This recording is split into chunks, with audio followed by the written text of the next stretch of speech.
Welcome back, friends. Welcome to this class where we will understand the finer aspects of making a video resume.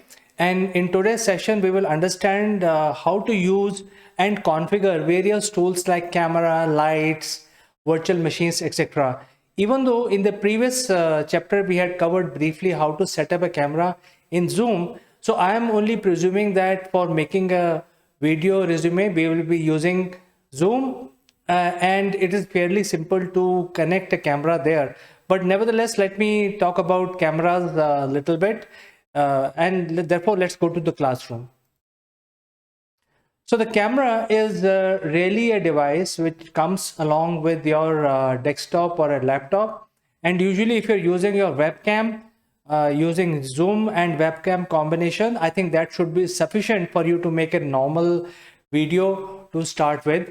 However, cameras can be, all types of cameras are available. It could be a very expensive camera also, or it could be a built-in webcam.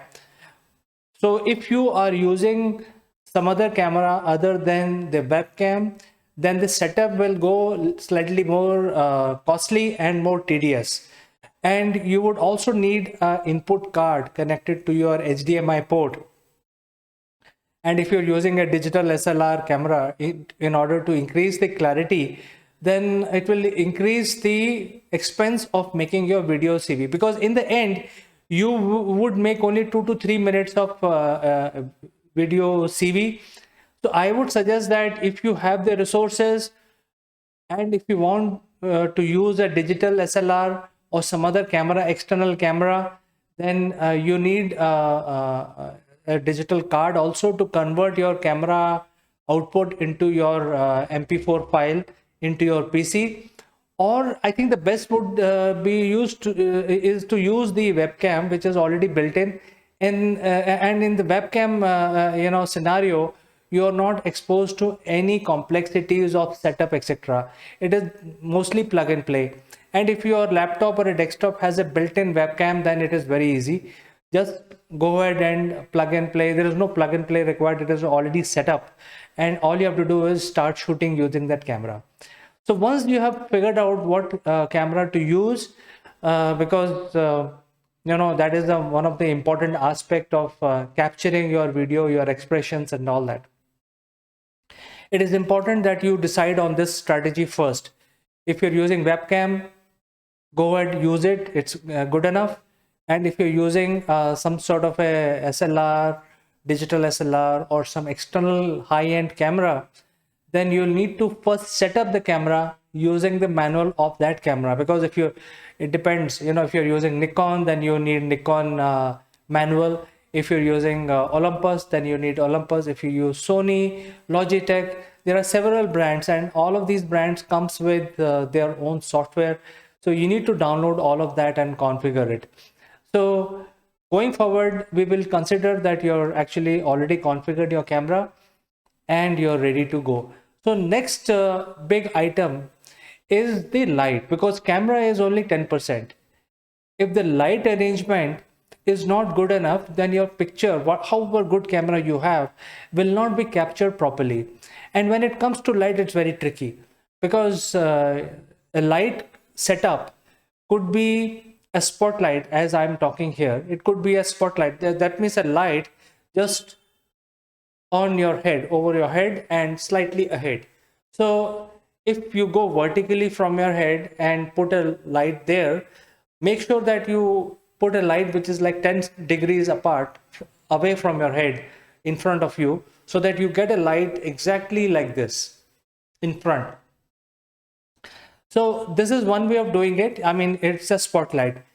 I highly recommend that don't take table lamps, don't take house light or a house shades.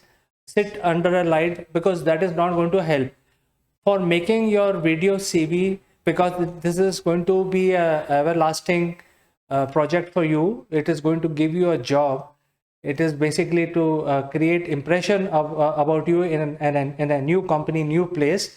So make sure that your light setup is perfect. And typically this is, if you're using spotlight, that means only one light, make sure that it is bright enough and it is 10% ahead of your head and pointing towards downwards at your head, so that your face is illuminated and you have that impression of a spotlight. So that is one way of doing it. The other way of doing it is a typical old-fashioned way of arranging the light. Typically in front of a camera, because camera is different from your eyeball, your natural eye. The camera is usually having one focal length, and it has, the subject, which is you, has to be illuminated. So the camera does not require a light to be kept in front, because that is too bright. So usually your light has to be kept, as I'm showing in this picture, it is kept high, but it is also at a certain angle. So the light has to be hitting your face slightly more on one side and slightly less on the other side. So if you are willing to put little investment in your light setup, and if you are willing to invest in more than one light, then you should actually keep one master light slightly angled on your face. You can decide, based on your requirement, you can decide whether you want to put the light on the left or you want to put light right on the right. So you can decide all that. Once you have decided, put that master light on an angle slightly above your head, then you start looking at the other light, which is at your face level or 10 degrees higher, and you can put the second light, which is slightly low in radiation, less brightness. You can put slightly on the left. Suppose you put the main light on the left, then take the second light and put it on your right, on the right hand side. So this is the way you can actually set up by using two light, and I think that should be sufficient. But if you have the proper setup, you want to put the third light, then you can put it on the head.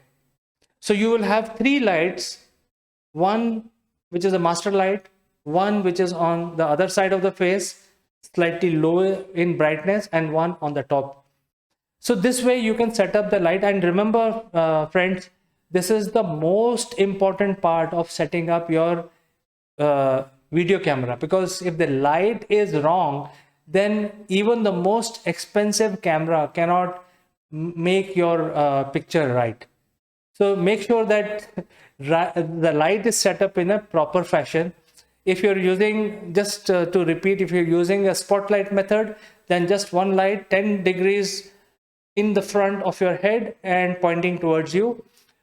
Or if you're using two lights or three lights, then you have to make the light slightly angled at 60 degrees from the main light and other light on the other side, so that your face is illuminated differentially. And you should not have one side dark, one side light. You should have a differential face, and it should be illuminated. Your body and your face, your torso should be well illuminated when you're actually making the video CV. So I think having covered the most important part of integrating your camera with your video setup is the light. Moving on to the next subject, and this is by far the most important, sound.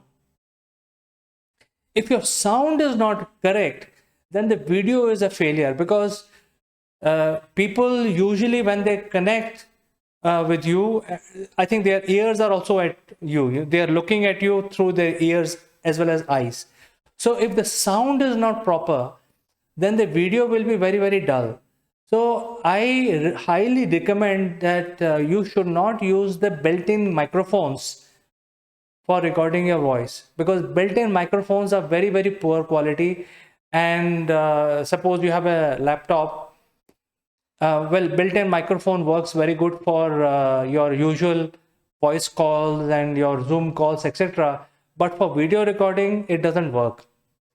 So my recommendation is that use external microphone, either a condenser microphone or a nice microphone which you can put it on your shirt, and a high frequency microphone which can capture even the smallest voice from you, and it can actually take that voice and record it along with your video.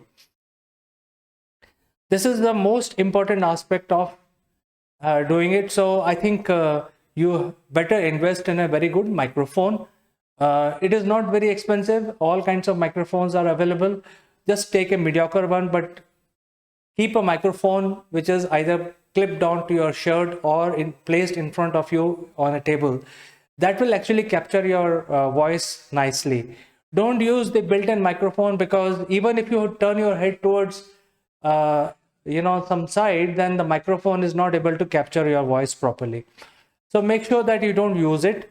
And lastly, in this chapter, we want to cover about the virtual screens. So virtual screen is something that requires certain hardware. It has a dependency on the hardware that you have. And when I say hardware, it's basically the CPU. So if you look at the virtual screen, it is fairly simple to set up in Zoom. All you have to do is go to a virtual screen area, and you can change the virtual screen in the background by selecting whatever virtual screen you want to put, like a picture file or a beach, or wherever you want to put, like a classroom or an office space. You can put any sort of virtual screen. However, it requires minimum memory of 4 GB and minimum memory of 4 GB and CPU of 5. If you're using Intel platform, Intel Pentium 5 is what is required to start your virtual screen, because virtual screen is all about light saturation. So what is virtual screen? Is removing your background, leaving you on the screen, and removing your background completely and replacing your background with a picture of a scenery or a classroom. So you are actually bringing, instead of a natural background, you are actually replacing that with a virtual screen. And in order to do this activity, the CPU requires some sort of rendering of your video, which has a lot of data points. So you need a faster CPU and good amount of memory. And as per my experience, the 4 GB is minimum required for a virtual screen. Now, when it comes to virtual screen, you may choose not to use a virtual screen. You can actually make a nice corner, a physical corner, well illuminated with some pots, flower pots kept behind you, and it creates a nice environment and nice ambience, certain books. You can create that as well. However, if you have the right hardware, that is Pentium 5 or 4 GB or both, then a virtual screen in Zoom will be able to help you, and you can create a virtual environment. And if you're able to do that, then there is no limit to what kind of setups you can do. You have unlimited supplies of backgrounds, and you can, suppose you are making 2 to 3 minutes of video, every minute you can change your virtual screen and make a very impressive video about yourself. So this is something that hope it is clear how to use the different tools and technologies which are available. Nevertheless, the best method to set up the whole video capturing is to actually try it out.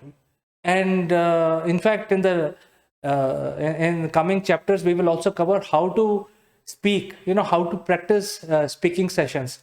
So this is similar to that. You have to try out what is the best setup for you for your PC, what is the best microphone, what is the best camera, and what is the virtual background that you want to use.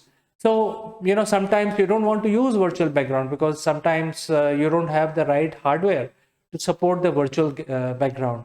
You need really high-end CPU and really high lot of memory, free memory, to be able to create a virtual environment.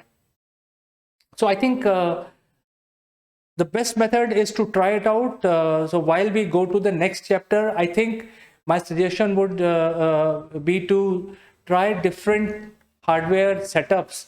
Try whether your camera works nicely. Can you change your normal screen to green screen in Zoom? If you change, what happens? Does your PC capturing your sound nicely? If not, what are the options in the market when you want to buy a new microphone, which has to be kept either clip on your shirt or kept in front of your table? And of course, the camera, the webcam, which you have on your desktop or a laptop. So friends, in the next chapter, we will discuss about how to convert your paper CV into a script, because video is all about scripting, creating the impression with the other party. So get prepared with your setup as per the last two chapters, and we will get on to converting your CV into script, and I will catch you in the next one.